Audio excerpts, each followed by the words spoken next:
Hello नमस्कार दोस्तों, मैं हूं आनंद कुमार और आप देख रहे हैं एमबीजी इंस्टीट्यूट। दोस्तों, आज की इस वीडियो में हम आपके साथ बात करने वाले हैं वर्णमाला के बारे में। हिंदी की जो वर्णमाला होती है उसके बारे में हम आपके साथ बात करेंगे। तो वर्णमाला में वर्णों को अगर विभाजित किया जाए तो दो भागों में विभाजित किया जा सकता है। पहला आपका स्वर होगा और दूसरा आपका व्यंजन होगा। तो अब जो है इसमें स्वरों को विभाजित करने के लिए देखा जाए तो इसमें भी कई तरह से हम विभाजित कर सकते हैं। जैसे हास्य स्वर मूल स्वर के द्वारा इसको विभाजित किया जाता है। देखते हैं स्वर क्या होते हैं। तो दोस्तों, जो स्वर होते हैं वो उच्चारण बिना किसी अवरोध या किसी दूसरे वर्णों की सहायता से जो बोले जाते हैं उन्हें ही वर्ण या स्वर कहा जाता है। जैसे कि स्वर जो होते हैं आ, ई, उ, ये सब क्या होते हैं, ये आपके स्वर होते हैं।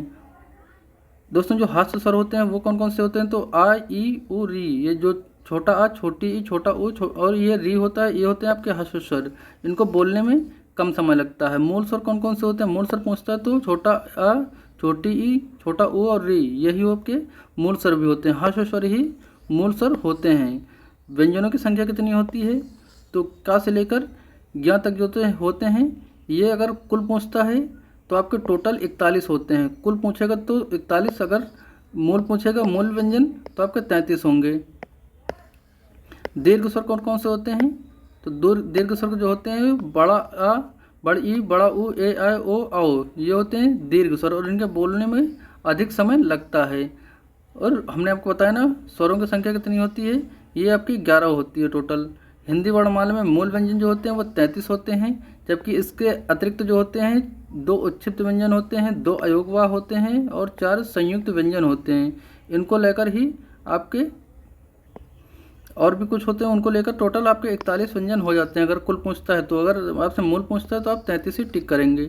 आगत स्वर क्या होते हैं, तो अ जो होता है आपका आगत स्वर होता है। अग्रस्वर छोटा ई और बड़ा ई, ए और आ, ये आपके आगत स्वर होते हैं। मध्य स्वर जो होता है आपका ये होता है आ। पश्च स्वर होता है बड़ा आ, छोटा उ, बड़ा उ, ओ, और आ, ये आपको होते हैं पश्च स्वर। कुल व्यंजन हमने बताया आपको कितने होते हैं, 41 होते हैं। स्पर्श व्यंजन कितने होते हैं, तो अगर आपसे कुल स्पर्श पूछेगा तो 27 होंगे। मूल स्पर्श पूछेगा तो ये होंगे आपके 25 होंगे। इसमें ड़ा और ढा मिलाकर जो है ये आपके 27 हो जाते हैं। ड़ा और ढा को मिलाकर ये आपके तब जाके 27 होंगे। अगर मूल पूछता है मूल व्यंजन तो ये आपके 25 ही होंगे। अंतःस्थ व्यंजन कितने होते हैं, ये 4 होते हैं। अभी कौन कौन से होते हैं वहाँ आपको बता रहे हैं आगे।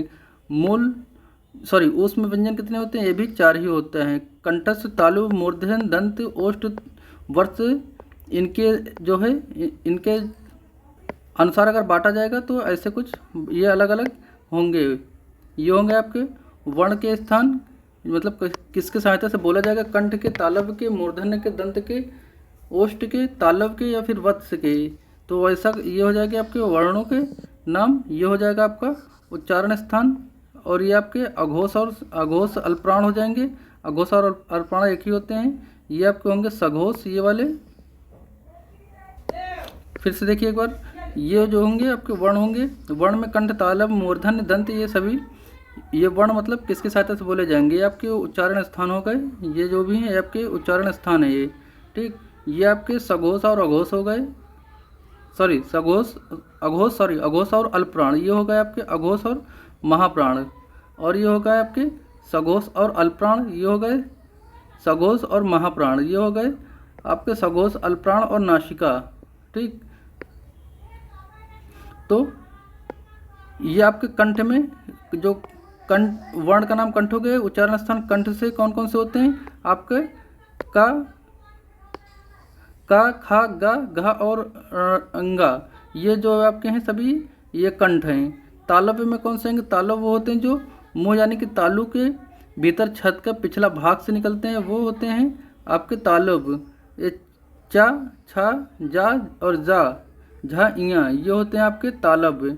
मूर्धन्य कौन कौन से होते हैं, तो मूर्धन्य मुंह के भीतर की छत का जो अगला भाग होता है ये मूर्धन्य होते हैं। इसमें कौन कौन से होते हैं वर्ग, तो ये व्यंजन होगा टा, ठा, डा, ढा और ड़ा, ये आपके मूर्धन्य व्यंजन होंगे। दंत व्यंजन कौन से होंगे, जो ऊपरी दांतों से निकलते हैं, ये होते हैं आपके दंत। कौन कौन से, ता, था, दा, धा और ना, ये आपके हो गए दंत व्यंजन। ओष्ठ व्यंजन कौन कौन से होंगे, तो पा, फा, बा, भा और मा, ये आपके ओष्ठ व्यंजन हो गए। और तालु व्यंजन के जो तालव्य होते हैं उनकी बात करें तो जो तालव्य व्यंजन होते हैं ये तालु के भीतर का पिछला भाग के से बोले जाते हैं, और शा और या ये होते हैं तालव्य। वात्स्य व्यंजन ये दंत प्लस मसूड़ा जो दंत मूल से बोले जाते हैं, ये सा और रा और या ये होते हैं आपके जो है वत्स व्यंजन। इसका आप स्क्रीनशॉट ले सकते हैं।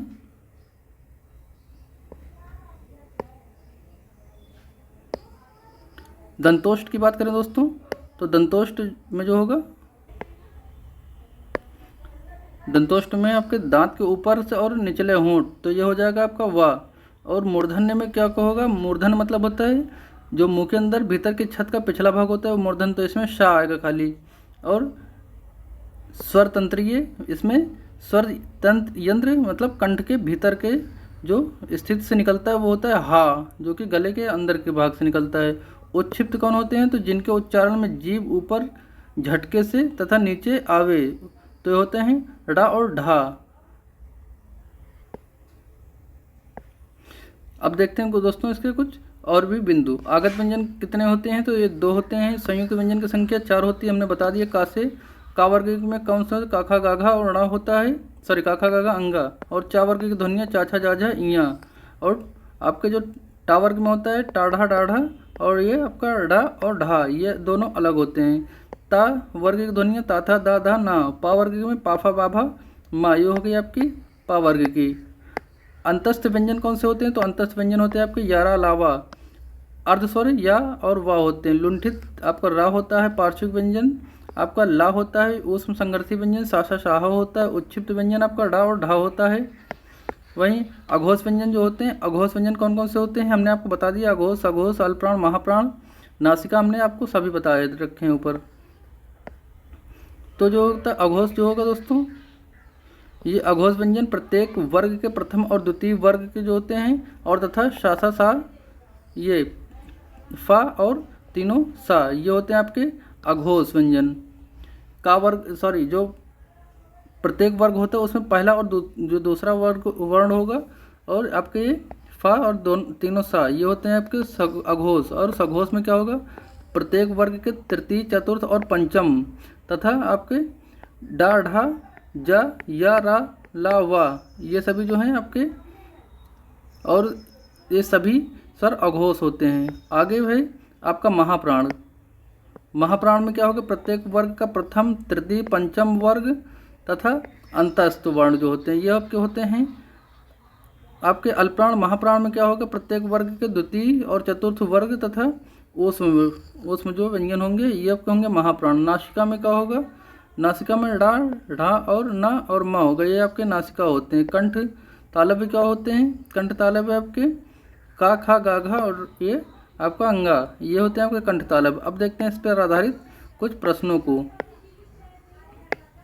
तो अब यहाँ प्रश्न का कहता है, कह रहा है कि हिंदी वर्णमाला में ऊष्म व्यंजनों की संख्या, तो सासा साहा ये 4 होते हैं। संख्या पूछता तो 4 और व्यंजन पूछता तो ये आपके तीनों सा और हा हो जाएगा।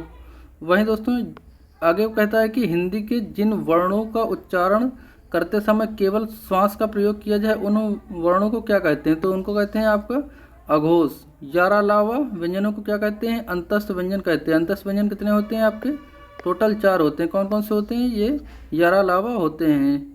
अब कह रहा है कि ओष्ठ ध्वनि कौन सी होती है, तो ओष्ठ ध्वनि आपकी फा होती है। वॉवेल को हिंदी में क्या कहते हैं, तो वॉवेल को दोस्तों हिंदी में व्यंजन कहते हैं। वॉवेल को क्या कहते हैं हिंदी में, व्यंजन कहते हैं। जिन शब्दों के अंत में आता उन्हें क्या कहते हैं, तो अकारांत कहते हैं। जिन शब्दों के अंत में आता उसे अकारांत कहते हैं। और कहता है कि कौन सा वर्ण घोष है, तो ये दा का जो है घोष होता है। भाषा की सबसे छोटी इकाई क्या होती है, तो भाषा की सबसे छोटी इकाई जो होती है वर्ण होती है, या अक्षर उसे कह सकते हैं।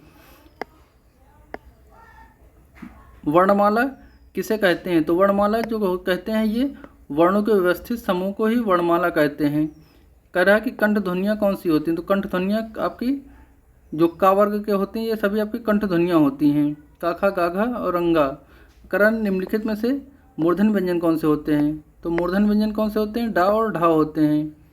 अब कह रहा है कि अल्पप्राण कौन कौन से हैं, तो अल्पप्राण हमने आपको बताया था जो आपके व्यंजन का प्रथम अक्षर होता है वही आपके अल्पप्राण होते हैं। अब कह रहा है कि शब्दों का नवीन विकसित ध्वनियाँ कौन सी होती है, तो ये आपका खा और गा होती हैं। कह रहा है निम्नलिखित में से कौन सा घोष है, तो घोष, सघोष, अघोष, अल्पप्राण, महाप्राण हमने आपको सभी ऊपर बता रखे हैं, आप उसको देख सकते हैं। कह रहा है किन ध्वनियों को अनुस्वार कहा जाता है, तो अनुस्वार क्या होते हैं, स्वर के बाद आने वाली नासिका ध्वनियाँ ही अनुस्वार कहलाती हैं। हा का उच्चारण स्थान क्या होता है, तो हा का उच्चारण स्थान स्वतंत्रीय होता है। क वर्ग का उच्चारण स्थान क्या होता है, कंठ होता है। क वर्ग का उच्चारण स्थान क्या होता है, कंठ होता है। ढ़ का उच्चारण स्थान और ऋ का उच्चारण स्थान क्या होता है, तो ये होता है उच्छिप्त होता है। ड़ का उच्चारण स्थान क्या होता है, तो ये मूर्धन्य होता है। तो ये दोस्तों ये थे वर्णमाला से संबंधित कुछ प्रश्न और कुछ महत्वपूर्ण बिंदु। उम्मीद करते हैं जानकारी आपको पसंद आई होगी। दोस्तों ये जानकारी अगर आपको पसंद आए तो इस वीडियो को लाइक और शेयर जरूर करिएगा। मिलते हैं नेक्स्ट अपडेट के साथ, तब तक के लिए जय हिंद।